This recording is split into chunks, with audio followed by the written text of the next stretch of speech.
തിരുവനന്തപുരം വാമനപുരത്ത് ഒരു വയസ്സുകാരിയെ അമ്മ കൊലപ്പെടുത്തിയത് കുഞ്ഞ് ഓട്ടിസം ബാധിതയെന്ന സംശയത്തെ തുടർന്നെന്ന് പോലീസ്.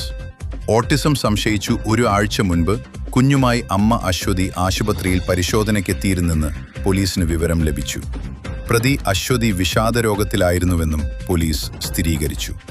കഴുത്തു ഞെരിച്ചതിനെ തുടർന്ന് ശ്വാസം മുട്ടിയാണ് കുഞ്ഞ് മരിച്ചതെന്ന് പ്രാഥമിക പോസ്റ്റ്മോർട്ടം വിവരവും പോലീസിന് ലഭിച്ചു. പ്രതിയുമായി വീട്ടിൽ പോലീസ് തെളിവെടുപ്പും നടത്തി. ഇന്നലെയാണ് തിരുവനന്തപുരം വാമനപുരത്തെ അശ്വതി സുഭാഷ് ദമ്പതികളുടെ മകൾ ഒരു വയസ്സുകാരി പവിത്രയെ മരിച്ച നിലയിൽ കണ്ടെത്തിയത്. തൊഴിലുറപ്പിന് പോയി മടങ്ങിയെത്തിയ കുട്ടിയുടെ അമ്മൂമ്മയാണ് കിടപ്പുമുറിയിലെ പായയിൽ കുട്ടി ചലനമറ്റ് കിടക്കുന്നത് കണ്ടത്. ഉടൻ സമീപത്തെ സ്വകാര്യ ആശുപത്രിയിൽ എത്തിച്ചെങ്കിലും കുട്ടി മരിച്ചിരുന്നു. പവിത്രയുടെ കഴുത്തിൽ വിരലമർന്നതിന്റെ അടയാളം കണ്ട് ഡോക്ടറാണ് പോലീസിനെ അറിയിച്ചത്.